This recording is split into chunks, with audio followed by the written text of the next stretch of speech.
সবকিছু ভেঙে পড়েছে মনে হলেও গল্পটা এখানেই শেষ নয়। নতুন মোড় অপেক্ষা করছে অনন্ত জলিলের জীবনে। ব্যবসায় ধস ও অনিশ্চয়তার মাঝেও তিনি ফিরছেন সিনেমার পথে। অন্যদিকে স্ত্রী আফিয়া নুসরাত বর্ষা রাজনীতির প্রস্তুতিতে। অনন্তের দাবি সৎ থাকলেই পথ খোলে, কিন্তু সামনে কি সত্যিই নতুন সাফল্য আসবে নাকি পরিস্থিতি আরো কঠিন হয়ে উঠবে তা এখনো স্পষ্ট নয়।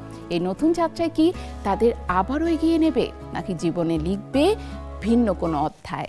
গার্মেন্টস কোনো রাজনীতির বস্তু না। এখানে আওয়ামী লীগ আসবে, বিএনপি আসবে, ও আসবে, সে আসবে, এটা নিয়ে পলিটিক্স করবে। এটা কোনো রাজনীতির মাঠ না, এটা কর্মসংস্থান, এটা ইন্ডাস্ট্রি। এইটা বাঁচলে দেশ বাঁচবে। সবকিছু ঠিকঠাক চলছিল, হঠাৎই যেন গল্পটাই বদলে গেল।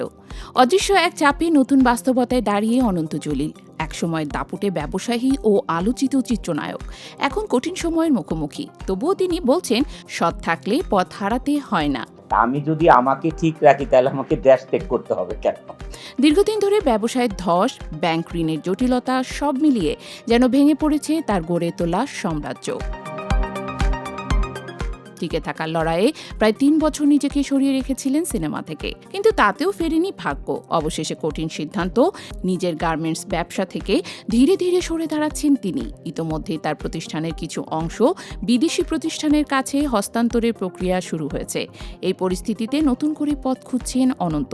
জানিয়ে দিয়েছেন এখন থেকে পুরো মনোযোগ দেবেন অভিনয় ও মডেলিংয়ে, অর্থাৎ আবারও ফিরতে চান সেই রূপালী জগতে যেখান থেকে একসময় নিজেই দূরে সরে গিয়েছিলেন। তবে এখানেই শেষ নয়, এই গল্পে আছে আরও বড় এক মোড়। তার জীবনের সবচেয়ে কাছের মানুষ স্ত্রী আফিয়া নুসরাত বর্ষা তৈরি হচ্ছেন সম্পূর্ণ ভিন্ন এক যাত্রার জন্য।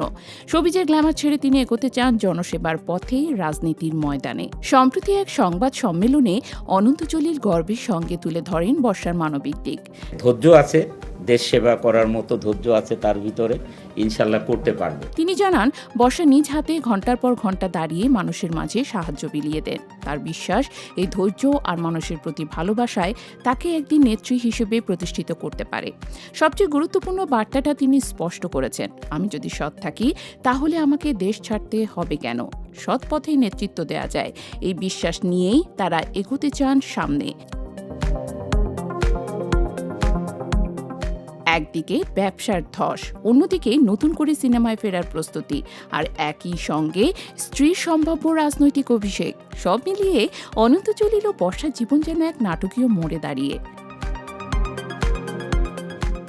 এখন প্রশ্ন একটাই, সত্যাকার এই অঙ্গীকার আর নতুন পথচলা কি তাদের আবারও সাফল্যের আলোয় ফিরিয়ে আনবে, নাকি এটাই তাদের জীবনের সবচেয়ে বড় পরীক্ষার শুরু?